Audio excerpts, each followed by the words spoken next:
자, 국민의힘의 대권 주자 중에 한 분이신 황교안 후보님 모셨는데요. 이제 정치 얘기로 부정선거는 우리 일부에서 해주셨으니까 우리 저 행동하는 황임스 본드 아마 부정선거하고 싸우는 모습에 이렇게 이미지를 국민들이 해주신 것 같은데 열심히 잘 싸워주시고 계시고요. 이제 정치 얘기를 좀 해보시죠. 그 윤석열 요즘에 그 뭡니까 이거 제보자 공익신고자 말이 막 고발 사주 이거는 어떻게 평가하십니까?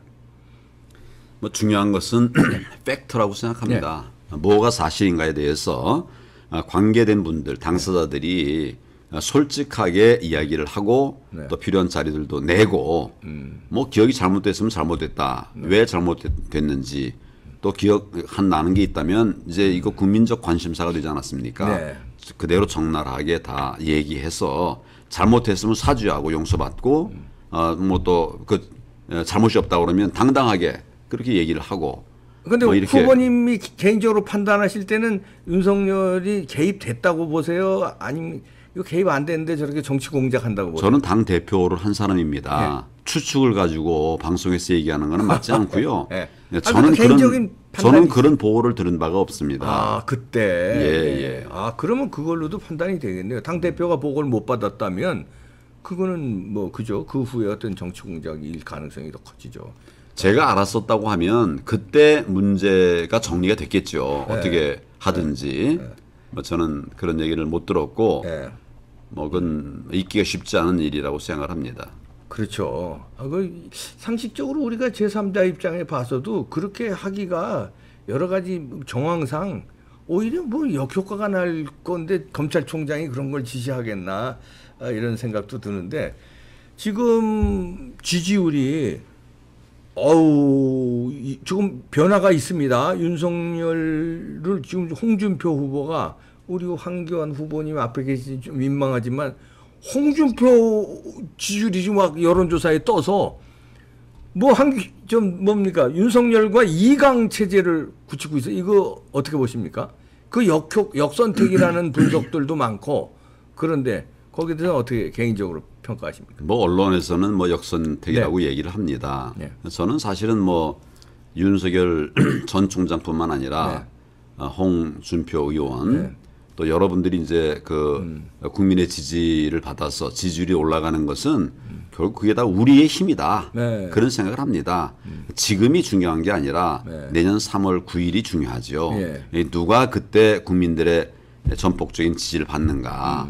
저는 그게 답이라고 생각하고 저는 사실은 3월 9일을 목표로 해서 모든 스케줄을 맞춰가고 있습니다. 말하자면 그 경선을 뚫을래도 역선택이 들어오면 불리하실 거 아니에요. 역선택이 들어오는 게 유리하시다고 보십니까? 불리할 것 같은데. 불리하지만 뭐 사실은 우리 당이 그런 부분에 대해서 대응을 잘 하리라고 생각합니다. 뭐 어떻게 보면 방안들은 있는 거거든요. 지금 또 선관위원장께서 정홍원 전 총리 맡고 계시지 않습니까? 이분은 일을 철저하게 하시는 분이고 허투루하지 않는 분입니다. 그런 우려들을 해소해 나갈 것으로 우리가 생각합니다. 그분이 지난번에 근데 그렇게 황교안 후보님은 믿으시는데 지난번에 뭐 사퇴를 내느니만 소동이 좀 있었어요. 그 심지가 그렇게 가벼우신가 이런 또 비판도 있더라고. 아니 선관위원장 맡은 지가 언제인데 그게 의견이 잘 조용화 안 된다고. 아유 사표 집어던 그런 건 보면 심지가 그렇게 굳건하신 분 같진 않은데 어떻게 평가? 제가 아는 정홍원 전 총리는 심지가 누구보다도 강구한 분입니다. 아마 그 부분에 관해서는 무슨 보관이 계셨을 거예요. 그냥 이제 뭐 아무렇게나 내던지는 분도 아니고 결과적으로는 하여튼 뭐 다시 자리를 잡고 선관위를 잘 끌고 계시지 않습니까? 뭐 저는 그런 점에 대해서 큰 걱정하지 않습니다. 그럼 이제 3월 9일 가면은 이제 위에 선두주자들을 다 이제 말하자면 꺾고 1등 하실 걸로 이렇게 예상을 하시나요? 대한민국을 바로 세우고 민생을 잡기 위해서는 사실은 정치력뿐만 아니라 경험과 경쟁력 필요합니다. 네. 나라 살려본 경험도 필요합니다. 지금은 정말 위기의 대한민국입니다. 네. 이 정부가 나라 다 망가뜨리고 있죠. 민생도 파탄에 빠뜨리게 하고 있죠. 또 지금 이제 그 국회는 180석, 사실상 190석을 장악하고 있죠. 사법부 장악하고 있죠. 네. 정말 위기 어려운 상황입니다.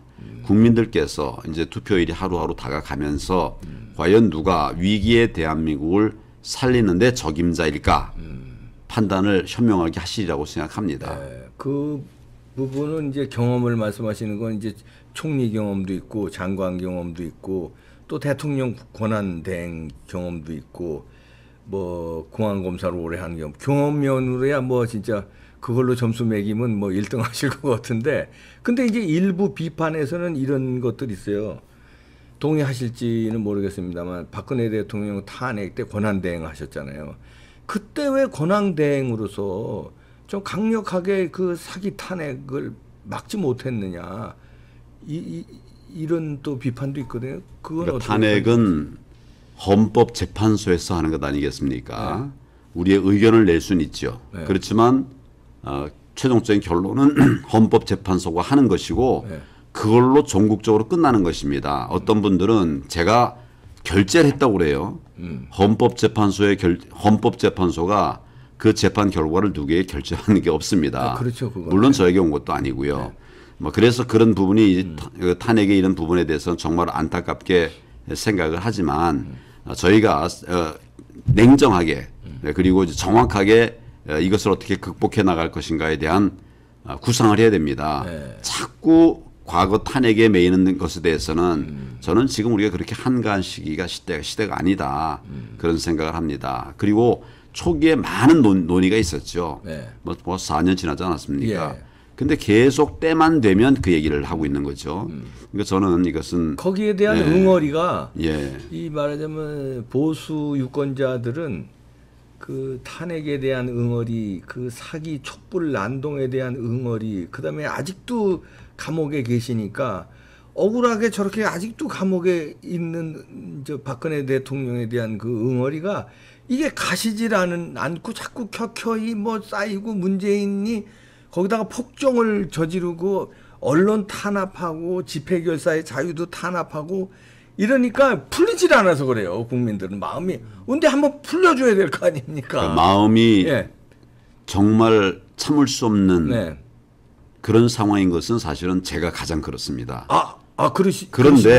그런데 우리가 이 문제로 서로 우리가 내분을 하면 결과적으로 이를테면 경쟁에서는 싸움에서는 불리해지는 거 아닙니까? 예. 저는 이 모든 것들을 정권 교체 이후에 정권을 정상화한 뒤에 그때 논의를 해도 늦지 않다. 예. 지금 몇 달 안 남았습니다. 예. 또 지금도 그러니까 이 지금 저 4년 전부터 계속 이 문제를 반복하는데 초기에는 제가 그 얘기에 대한 내 의견을 얘기도 했습니다. 예. 그런데 지금은 그럴 때가 아니라 저는 그렇게 생각을 합니다. 예. 민생 지키는 일 급하고 더 급한 것은 정권 교체를 이루어서 네. 무너져가는 대한민국을 정상화해야 되거든요. 근데 그 문재인 정권과 싸워야 될 그런 소중한 시간에 우리끼리 계속 반복된 이런 논쟁을 하는 것은 현명하지 못하다, 전략적이지 못하다. 네. 저는 정권 교체 이후에 대의를 이룬 뒤에 네. 그다음에 판단해도 늦지 않다. 네. 이런 생각을 합니다. 그 요즘에 이렇게 행동하는 정의 황임수 본드라는 이렇게 강한 이미지를 황교안 후보한테 씌워줬는데 지지자들이 그러면은 정권을 이제 가정을 해보시면 대통령이 되셨다, 당선되셨어요. 그러면 어떻게 제임스 본드는 적을 처단을 하거든요, 악당을. 그럼 어떻게 하시겠습니까, 황임수 본드는? 악당은 당연히 처단을 해야죠. 예. 네, 아까 말씀드린 것처럼 이제 국회가 막혀 있고 사법부도 뭐 완전히 친문 세력에 의해서 지금 뒤덮여 있기 때문에 참 쉽지 않습니다. 그런데 지난 정부의 마지막 부분 민주당이 사실상 우리가 일을 할 수 없게 이렇게 만들었었어요. 뭐든지 다 반대하는 거죠. 그때 서비스 산업 발전 기본법. 그렇죠. 이 어떻게 보면 민생을 지키기 위한 아주 중요한 법입니다. 그런데 그것도 계속 막아서 아직까지도 사실은 법이 통과가 안 됐습니다. 그럴 때 우리가 이제 헤쳐나갔던 방법들이 행정입법 등의 또 이제 비상대권들이 있죠. 뭐 그런 것들의 일들이 그 과제들이 그런 역할들이 남아 있습니다. 그 이런 것을 극복해 나가면 우리 국민들께서 응원하시리라고 생각하고 국민을 이기는 정치는 없죠. 저들은 이겨요. 국민을 이기는 정치는 없습니다. 저들은 저 주사파 정권은 국민을 지금 포괄적으로 뭡니까 집회 못하게 코로나 핑계대고 집회 못하게 예배도 못 드리게 하고 저렇게 폭정을 그다음에 언론 이 말살법으로다가 입도 못 열게 이렇게 하고 저들은 국민을 이기려고 그런단 말이에요. 이기려고 하지만 결국은 국민이 이깁니다. 잠시 이긴 것 같을 수도 있지만 우리 역사를 보면 긴 역사를 보면 결국은 국민의 뜻을 저버린 그런 세력들은 살아남지 못했습니다. 그러나 그냥 국민의 뜻에만 기대할 수는 없지요. 우리는 우리대로 정말 죽기를 각오하고 싸워야 됩니다. 내가 지도자가 선봉에 나서셔야죠. 당 대표 시절에 제가 장외투쟁도 하고 뭐 단식도 하고 삭발도 하고 이런 거를 했죠. 물론 그것만 한 건 아닙니다. 어느 당도 하지 아니한 정책 대안들을 계속 내놔왔죠. 민불온, 국민들 부자 되게 하는 이론, 또 민평론, 우리 평화 안전을 지키는 그런 정책, 그리고 민교론, 교육정책 계속 만들면서 우리는 이 정부의 폭정을 막아내기 위해서 모든 투쟁을 다 했습니다. 그때 우리가 만약 그리 하지 않았었으면 아직도 우리는 조국 치하에 살고 있을 거예요. 지소미아 깨져가지고 한미동맹 지금도 사실은 껍데기만 남았는데 만약 그렇게 됐다고 그러면 한미일 동맹은 뭐 지금 버텨내기 힘들었을 겁니다. 그런 것들 그런 경험이 있다는 말씀입니다. 그래서 위기 상황이 와도 국민들만 뒷받침해 주면 그러면 우리는 나라를 정상화시킬 수가 있습니다. 그런데 국민들이 뒷받침해도 저자들은 부정선거를 하고 그다음에 언론 말살을 하고 집회 말살을 하고 이러는데 국민들이 아무리 해도 지도자들 제1야당이 가만히 있어서 지금 우리 국민들은 허탈해하고 있거든요. 지금 제1야당에 대해서 저도 계속 이야기를 하고 있습니다. 우리가 가만히 앉아서 국회 안에 있어서만 이길 수 있으면 얼마나 좋겠냐. 그러나 지금 이 문재인 정권은 그렇게 해서는 이길 방법이 없다. 부정선거 내가 볼 땐 확실한데 이게 그냥 아마추어가 아니라 프로 중에 프로가 보는 거 확실한데 가만히 있으면 되느냐 그런 얘기를 하죠. 근데 안 움직인다고 거기 또 얘기하면서 왜 그러냐고 탓만 해서는 안 되니까 제가 앞장서고 얘기하고 나가는 겁니다. 그래서 재검표할 때마다 이제 제가 분석을 하고 좀 그래 했었었는데 현장마다 가셨더구만요. 사실은 이제 우리 그 재검표 이전에도 제가 이 자료 쭉 모으고 그랬었어요. 뭐 그런 뭐 대비를 쭉 했지만 지금 이제 이 부정선거 투쟁을 하는 사람들은 우리 당보다는 시민사회단체입니다. 변호사들 뭐 이런 시민사회단체에서 정말 열정적으로 하고 있습니다. 제가 이 블랙 시위 강남역에 사는 걸 가보면 정말 이분이 뭘 목적을 하겠습니까? 무슨 누가 돈을 줍니까? 뭐 먹을 걸 줍니까? 그럼요. 그런데 그걸 2년 가까이 그냥 계속 그렇게 뙤약볕 밑에서 투쟁하고 있죠. 뭐 제가 정말 가서 이분들을 뵐 때 정말 제 마음이 아팠습니다. 같이 할 때 뭐 맨 처음에 나한테 왜 이렇게 늦게 왔냐 이런 얘기를 해요. 사실은 제가 아까 말씀드린 것처럼 자료 준비를 했지만 결정적인 때를 이제 보고 있었는데 6.28 재검표로 증거물이 나오지 않았습니까? 그러니까 제가 바로 이제 이 문제 제기하고 있는 거죠. 뭐 그래서 이제 그런 설명을 드리고 그러니까 또 이렇게 서운한 마음이 좀 풀려져서 요새는 이제 블랙 시위 현장에 가도 항의하는 분은 뭐 전혀 없습니다. 오히려 좋아하시죠? 오히려 반드시 이 부정선거 실체를 밝혀달라 그렇게 이제 말씀을 하시죠. 같이 해야 됩니다. 같이 하면 아무리 문재인 정권이 막으려고 해도 결국 본물 터집니다. 조국이 물러나지 않았습니까? 지소미아 끝내지 못하지 않았습니까? 결국 다 그게 국민의 힘입니다. 저는 2017년 10월이죠. 10월 3일, 9일 그것을 나는 국민 10월 항쟁이다. 난 그렇게 사실은 생각을 합니다. 엄청난 인파가 그때. 우리 국민들이 그게 녹록한 분들이 아닙니다. 이렇게 문재인 정권이 억압하고 뭐 잠시 우리 참지만은 도저히 안 된다. 그러면 국민들이 일어나십니다. 우리 역사는 그런 역사입니다. 그래서 저는 국민과 함께하면 이긴다. 네. 국민이 봉기해 줄 걸로 믿으시는군요. 국민과 함께하면 예, 예. 우리가 이길 수 있습니다. 예. 문재인 정권이 이제 얼마 안 남았거든요. 이제 뭐 3월 9일 날 선거하면 이제 끝인데 문재인의 개인적인 말로 어떻게 보고 계십니까? 어떻게 될 것 같습니까? 이 정부가 감옥 갈까요? 이 정부가 적폐라고 해서 네. 전 정부의 사람들을 정말 무더기로 구속하고 처벌하지 않았습니까? 네. 이 정부가 한 일 그때도 그것이 과연 죄가 되는 것인가 하는 그런 생각을 전 아주 강하게 갖습니다. 네. 무죄한 것도 물론 많이 있고요. 네. 이 정부는 그에 비교할 수 없는 정도의 불법을 행했습니다. 예. 지금 이번 선거법도 마찬가지입니다. 그럼요. 우리 그 드루킹 사건 네. 이 정부 출범할 때 결정적인 역할을 한 거 아닙니까? 그게 유죄 선고나지 않았습니까? 네. 또 울산 시장 선거 네. 송철호. 예. 청와대가 다 달라붙어 가지고 우리 김기현 후보 떨고 튀고 송철호 시장 되게 만든 거 아닙니까? 그리고 4.15 선거 지금 얼마나 많은 부정시비들이 쏟아져 나오고 네. 있습니까? 이렇게 할 거예요. 네. 이렇게 하는 데 대해서 우리가 정말 전략적으로 대응을 해야 되고 또 국민 여러분들께서도 우리 당이 국민의힘이 좀 부족한 점에 대해서 그 얘기를 자꾸 말씀을 하시면 야단을 치시면 그럼 당은 또 사실 더 힘내기 힘들어요. 그래서 저는 그거는 왜 그러냐면요. 저희가 그때 이제 잘 당에서 인지를 않으셔서 그런데 4.15 선거 전에 저희가 엄청 얘기를 했어요. 부정선거의 의혹이 있다. 사전선거 그렇고 시스템 그렇고 전자개표 시스템 그렇고 그러니까 당일 투표해라.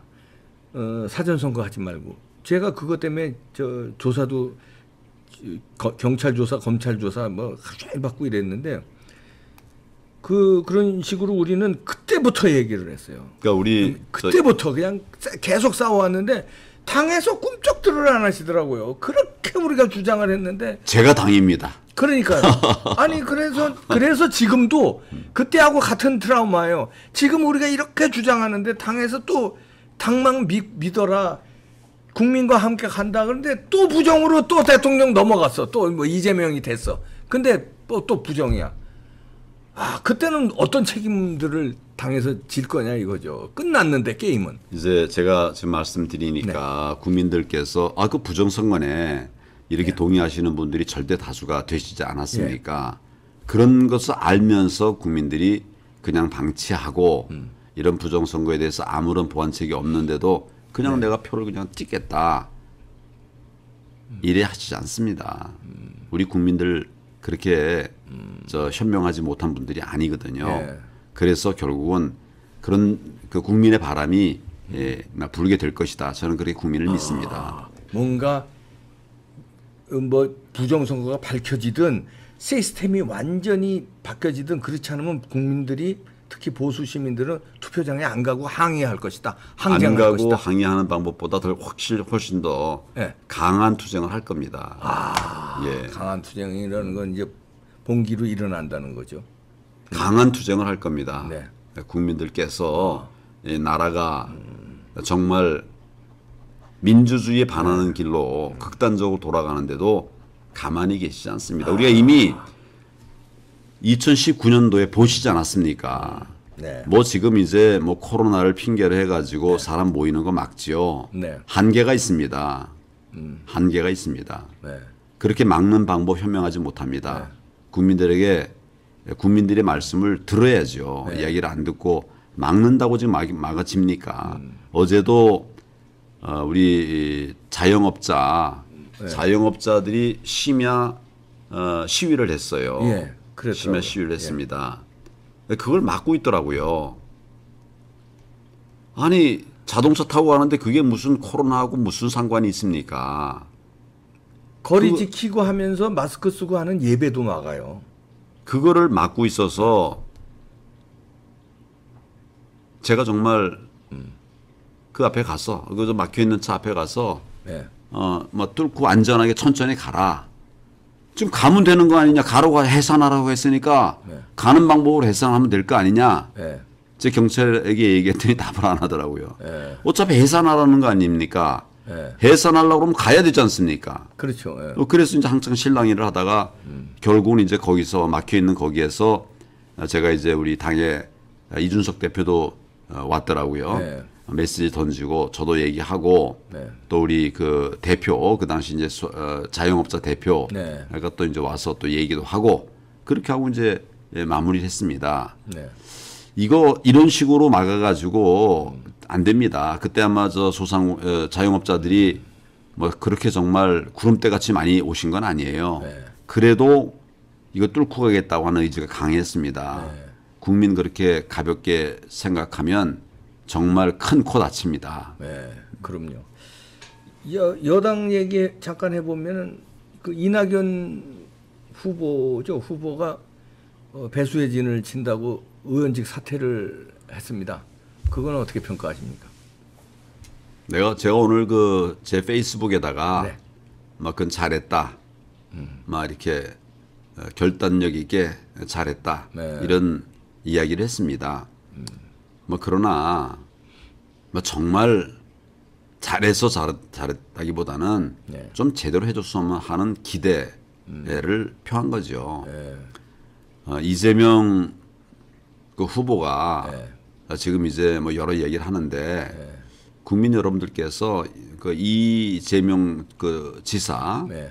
한번 좀 객관적으로 잘 판단하실 때가 됐다.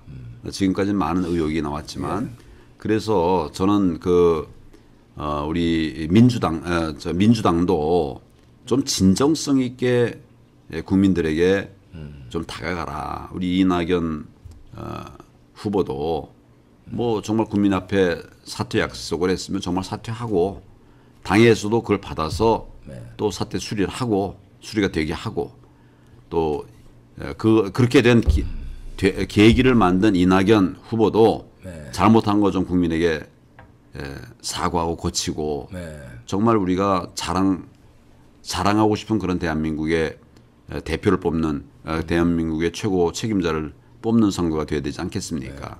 예. 근데 이재명이 되면은요 가정들을 하는데 제 주위에서 이민 간다는 사람 많아요. 대통령 되면. 그런데 부정선거 못 막으면요 저는 이재명이 될 수도 있다고 보거든요. 한번 마약을 맞은 사람이 그 짜릿한 맛을 봤는데 또 안 쓸까요? 저는 부정선거 또 쓴다고 봅니다. 특단의 조치 없으면 진짜 아까 저 황교안 후보님이 말씀하신 대로 국민들이 봉기해서 진짜 꼼짝 못하게 하면 모를까 그러지 않으면 저는 또 쓴다고 또 쓰면은 이재명이 되죠. 그러면은 이재명의 이 통치하는 나라는요 살 수가 없다는 거예요. 그러면 진짜 우리나라가 베네수엘라나 아르헨티나처럼 되는 거 두고 볼 수 없다. 난 떠난다. 아니 미련도 없다. 야당도 못 믿는데 왜냐면 그거 막지도 못했는데 그렇게 얘기했는데 하나도 못 막고 두고 보시라 또 이재명 대통령 돼. 아예 난 뜰래. 이런 국민들은 엄청 많아요 지금. 이재명이 되면은 이런 나라 어떻게 될 것 같습니까?